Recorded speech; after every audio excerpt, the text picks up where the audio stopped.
तो दोस्तों, धर्मवीर भारती जी द्वारा लिखित गुनाहों के देवता के अगले भाग में आपका स्वागत है। पिछले भाग में आपने सुना सुधा के कॉलेज और उसकी सखी गेसु के बारे में। अब आगे। दूसरे दिन जब चंदर डॉक्टर शुक्ला के यहाँ निबंध की प्रतिलिपि लेकर पहुंचा तो 8 बज चुके थे। 7 बजे तो चंदर की नींद ही खुली थी और जल्दी से वह नहा धोकर साइकिल दौड़ाता हुआ भागा था कि कहीं भाषण की प्रतिलिपि पहुंचने में देर न हो जाए। जब वह बंगले पर पहुंचा तो धूप फैल चुकी थी।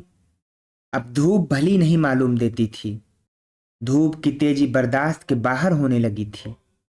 लेकिन सुधा नील कांटे के ऊंचे ऊंचे झाड़ों की छाह में एक छोटी सी कुर्सी डाले बैठी थी। बगल में एक छोटी सी मेज थी जिस पर कोई किताब खुली हुई रखी थी। हाथ में क्रोशिया थी और उंगलियां एक नाजुक तेजी से डोरे से उलझ सुलझ रही थीं। हल्के बादामी रंग की इकलाई की लहराती हुई धोती, नारंगी और काली तिरछी धारियों का कलफ किया चुस्त ब्लाउज और एक कंधे पर उभरा एक उसका पफ ऐसा लग रहा था जैसे कि बाह पर कोई रंगीन तितली आकर बैठी हो और उसका सिर्फ एक पंख उठा हो।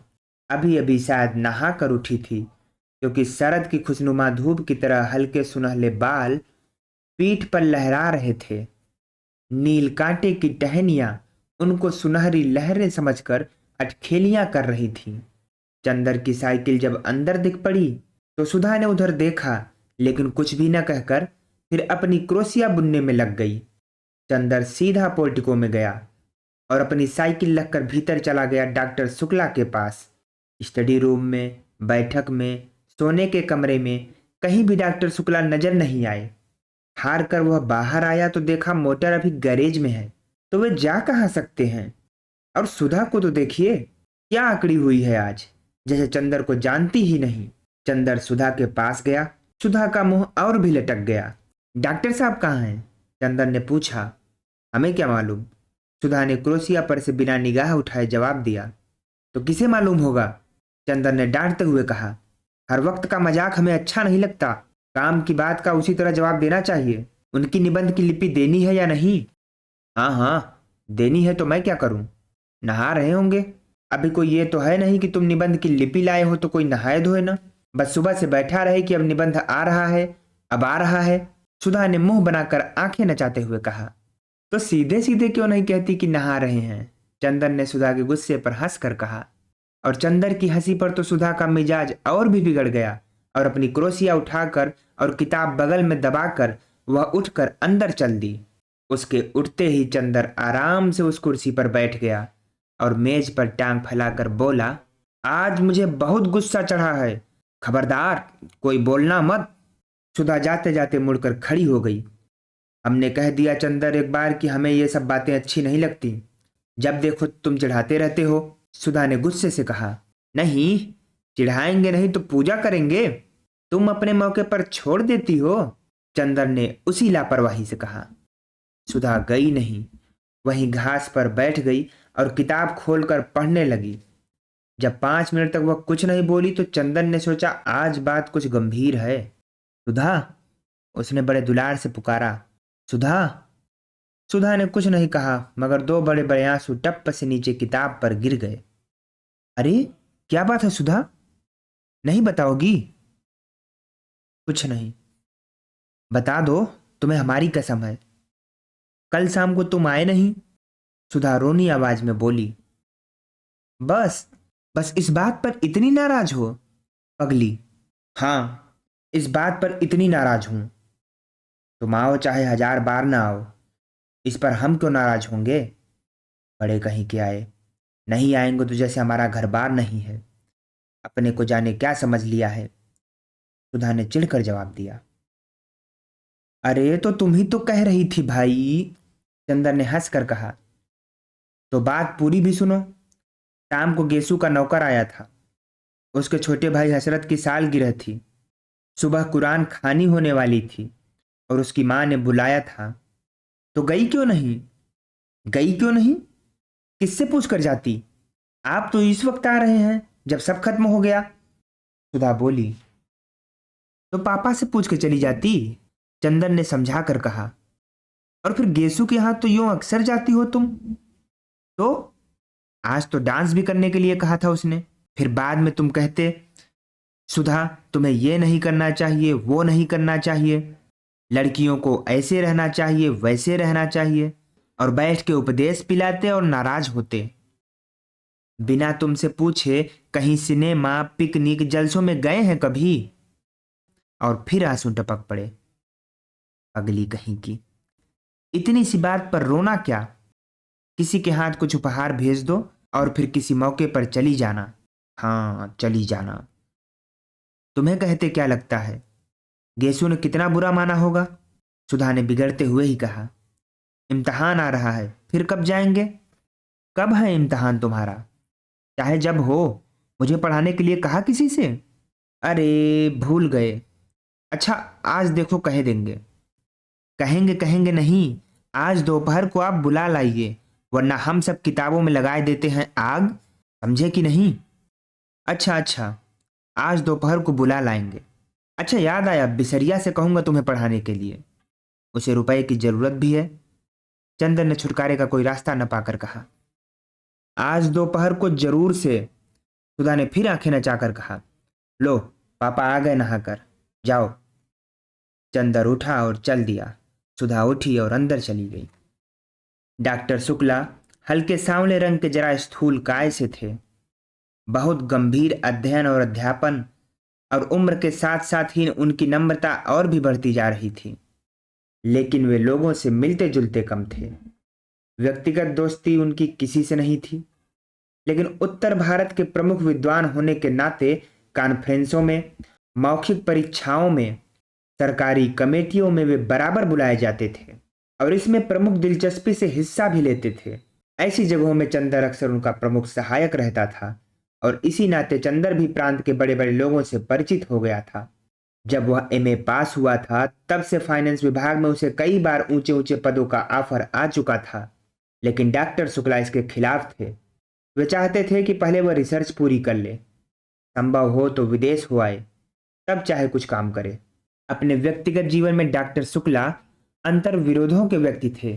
पार्टियों में मुसलमानों और ईसाइयों के साथ खाने में कोई ऐतराज नहीं था, लेकिन कच्चा खाना वे चौक में आसन पर बैठकर रेशमी धोती पहनकर खाते थे। सरकार को उन्होंने सलाह दी कि साधु और सन्यासियों को जबरदस्ती काम में लगाया जाए और मंदिरों की जायदादें जब्त कर ली जाएं, लेकिन सुबह घंटे भर तक पूजा जरूर करते थे। पूजा पाठ, खान पान, जात पात के पक्के हामी। लेकिन व्यक्तिगत जीवन में कभी यह नहीं जाना कि उनका कौन शिष्य ब्राह्मण है, कौन बनिया, कौन खत्री और कौन कायस्थ। नहा कर वे आ रहे थे और दुर्गा सप्तशी का कोई श्लोक गुनगुना रहे थे। कपूर को देखा तो रुक गए और बोले, हेलो, हो गया वो टाइप? जी हाँ। कहाँ कराया टाइप? मिस्टर क्रूज के यहाँ। अच्छा, वह लड़की अच्छी है? अब तो बहुत बड़ी हुई होगी। अभी शादी नहीं हुई? मैंने तो सोचा वह मिले या ना मिले। नहीं, वह यही है। शादी हुई, फिर तलाक हो गया। अरे, तो अकेली रहती है? नहीं, अपने भाई के साथ है, बल्टी के साथ। अच्छा, और बल्टी की पत्नी अच्छी तरह है? वह मर गई। राम राम, तब तो घर ही बदल गया होगा। पापा, पूजा के लिए सब बिछा दिया है, सहसा सुधा बोली। अच्छा बेटी। अच्छा चंदर, मैं पूजा कराऊं? तुम चाय पी चुके? जी हाँ। अच्छा, तो मेरी मेज पर एक चार्ट है, जरा इसको ठीक तो कर दो तब तक। मैं अभी आया। चंदर स्टडी रूम में गया और मेज पर बैठ गया। कोट उतार कर उसने खूंटी पर टांग दिया और नक्शा देखने लगा। पास में एक छोटी सी चीनी की प्याली में चाइना इंक रखी थी और मेज पर पानी। उसने 2 बूंद पानी डालकर चाइना इंक घिसनी शुरू की। इतने में सुधा कमरे में दाखिल। ए सुनो, उसने चारों ओर देखकर बड़े सशंकित स्वरों में कहा और फिर झुककर चंदर के कान के पास मुंह लगाकर कहा, चावल की नान खटाई खाओगे? ये क्या बला है? चंदन ने इंक घिसते घिसते पूछा। बड़ी अच्छी चीज होती है, पापा को बहुत अच्छी लगती है। आज हमने सुबह अपने हाथ से बनाई थी। हैं, खाओगे? सुधा ने बड़े दुलार से पूछा। ले आओ, चंदन ने कहा। ले आए हम, लो। और सुधा ने अपने आंचल में लिपटी हुई 2 नान खटाई निकाल कर मेज पर रख दी। अरे, तस्तीर में क्यों नहीं लाई? सब धोती में घी लग गया। इतनी बड़ी हो गई, सऊर नहीं जरा सा। चंदन ने बिगड़ कर कहा। छिपा कर लाए हैं। फिर ये सकरी होती हैं कि नहीं? चौके के बाहर कैसे लाते? तुम्हारे लिए तो लाए हैं और तुम ही बिगड़ रहे हो। अंधे को नोन दो, अंधा कहे मेरी आंखें फोड़ी। सुधा ने मुंह बनाकर कहा। खाना है कि नहीं? हाथ में तो स्याही लगी है, चंदर बोला। हम अपने हाथ से नहीं खिलाएंगे, हमारा हाथ जूठा हो जाएगा। और राम राम, पता नहीं तुम रेस्तरां में मुसलमान के साथ क्या खाते होगे। उठू। चंदर हंस पड़ा सुधा की इस बात पर, और उसने पानी में हाथ डुबोकर बिना पूछे सुधा के आंचल में हाथ पोंछ दिए स्याही के और बेतकल्लुफी से नान खटाई उठाकर खाने लगा। बस, अब धोती का किनारा रंग दिया और यही पहनना है हमें दिन भर, सुधा ने बिगड़ कर कहा। तो नान खटाई छिपा कर लाई और घी लग गया तो कुछ नहीं, और हमने स्याही पोंछ दी तो मुंह बिगड़ गया। चंदन ने मैपिंग पेन में इंक लगाते हुए कहा। हाँ, अभी पापा देखें तो बिगड़े की धोती में घी स्याही सब लगाए रहती है, तुम्हें क्या? और उसने स्याही लगा हुआ छोर कस कर कमर में खोस लिया।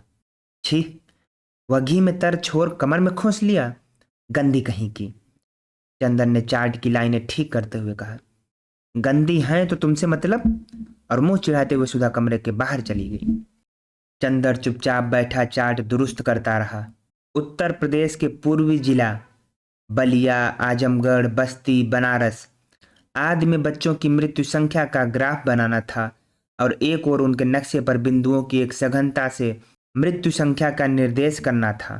चंदर की एक आदत थी, वह काम में लगता था तो भूत की तरह लगता था। खाना पीना, तन बदन, किसी का होश नहीं रहता था। इसका एक कारण था, चंदर उन लड़कों में से था जिनकी जिंदगी बाहर से बहुत हल्की फुल्की होते हुए भी अंदर से बहुत गंभीर और अर्थमयी होती है, जिनके सामने एक स्पष्ट उद्देश्य, एक लक्ष्य होता है। बाहर से चाहे जैसा होने पर भी अपने आंतरिक सत्य के प्रति घोर ईमानदारी, यह इन लोगों की विशेषता होती है। और सारी दुनिया के प्रति अगंभीर और उच्छृंखल होने पर भी जो चीजें इनकी लक्ष्य परिधि में आ जाती हैं, उनके प्रति उनकी गंभीरता साधना और पूजा बन जाती है। इसलिए बाहर से इतना व्यक्तिवादी और सारी दुनिया के प्रति निरपेक्ष और लापरवाह दिख पड़ने पर भी वह अंतरम से समाज और युग और अपने आसपास के जीवन और व्यक्तियों के प्रति अपने को बेहद उत्तरदायी अनुभव करता था। वह देशभक्त भी था और शायद समाजवादी भी, पर अपने तरीके से।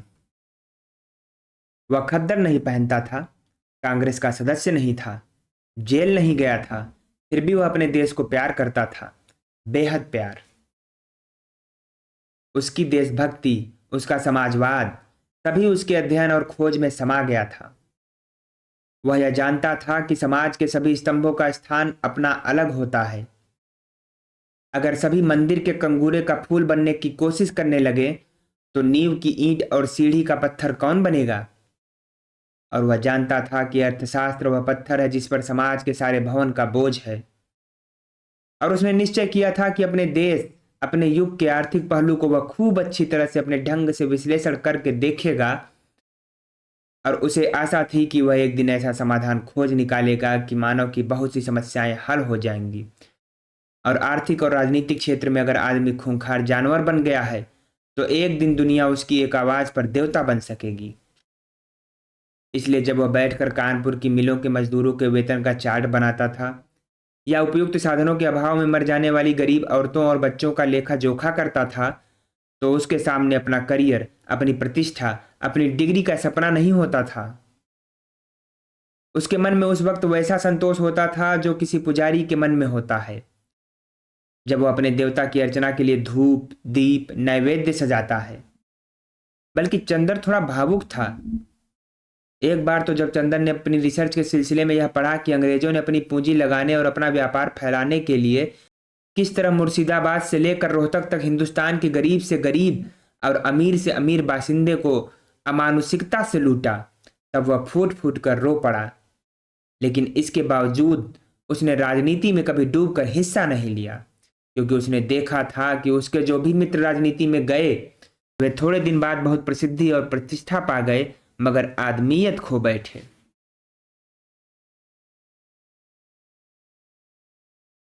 अपने अर्थशास्त्र के बावजूद वह समझता था कि आदमी की जिंदगी सिर्फ आर्थिक पहलू तक सीमित नहीं।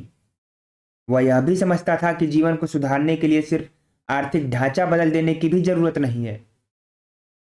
उसके लिए आदमी का सुधार करना होगा, व्यक्ति का सुधार करना होगा, वरना एक भरे पूरे और वैभवशाली समाज में भी आज के से अस्वस्थ और पाशविक वृत्तियों वाले व्यक्ति रहेंगे तो दुनिया ऐसी ही रहेगी जैसे एक खूबसूरत सजा सजाया महल जिसमें कीड़े और राक्षस रहते हों। वह यह भी समझता था कि वह जिस तरह की दुनिया का सपना देखता, वह दुनिया आज किसी भी एक राजनीतिक क्रांति या किसी भी विशेष पार्टी की सहायता मात्र से नहीं बन सकती है। उसके लिए आदमी को अपने को बदलना होगा, किसी समाज को बदलने से काम नहीं चलेगा। इसलिए वह अपने व्यक्ति के संसार में निरंतर लगा रहता था और समाज के आर्थिक पहलू को समझने की कोशिश करता रहता था। यही कारण है कि अपने जीवन में आने वाले व्यक्तियों के प्रति वह बेहद ईमानदार रहता था और अपने अध्ययन और काम के प्रति वह सचेत और जागरूक रहता था। और वह अच्छी तरह समझता था कि इस तरह वह दुनिया को उस ओर बढ़ाने में थोड़ी सी मदद कर रहा है। क्योंकि अपने में भी वह सत्य की वही चिंगारी पाता था, इसलिए कवि या दार्शनिक न होते हुए भी वह इतना भावुक, इतना दृढ़ चरित्र, इतना सशक्त और इतना गंभीर था। और काम तो अपना वह इस तरह करता था जैसे वह किसी की एकाग्र उपासना कर रहा हो। इसलिए जब वह चार्ट के नक्शे पर कलम चला रहा था तो उसे मालूम नहीं हुआ कि कितनी देर से डॉक्टर शुक्ला आकर उसके पीछे खड़े हो गए हैं।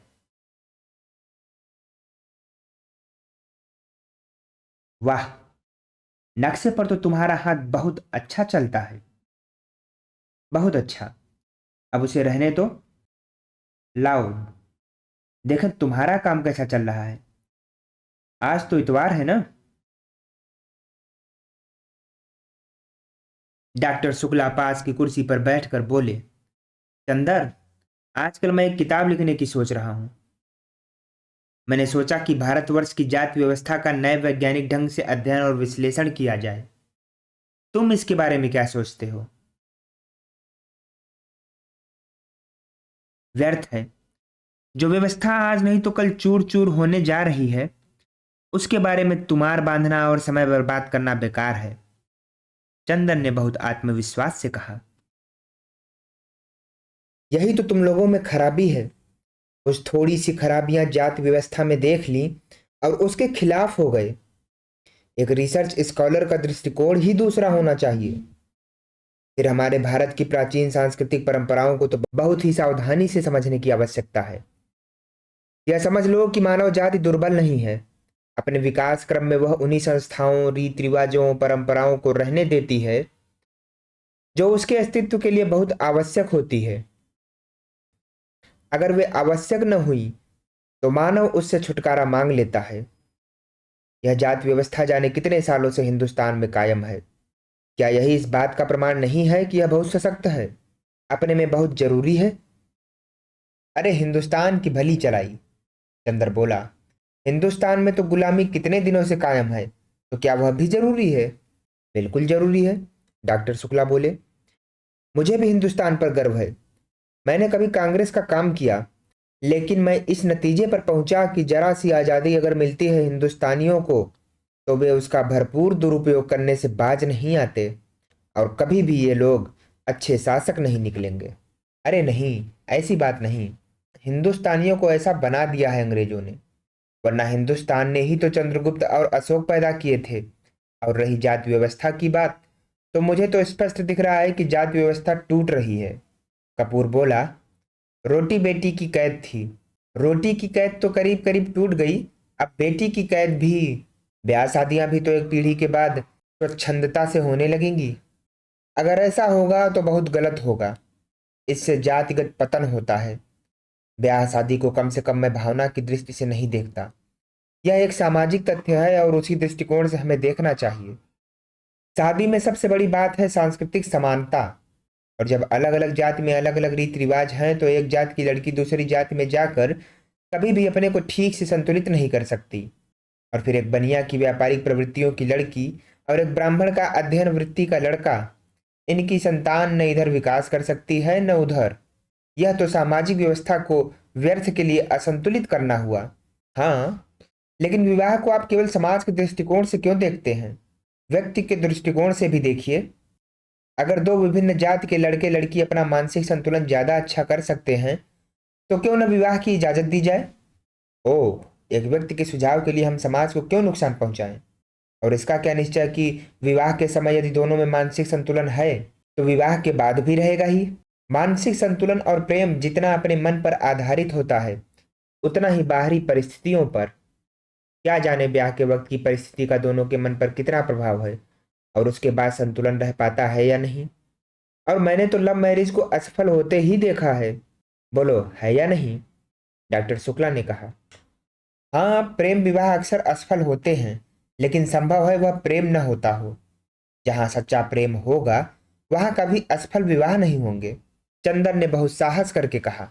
ओह, यह सब साहित्य की बातें हैं। समाज शास्त्र की दृष्टि से या वैज्ञानिक दृष्टि से देखो।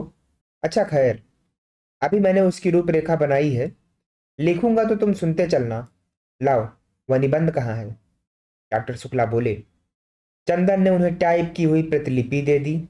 उलट पुलट कर डॉक्टर शुक्ला ने देखा और कहा, ठीक है। अच्छा चंदन, अपना काम इधर ठीक ठीक कर लो।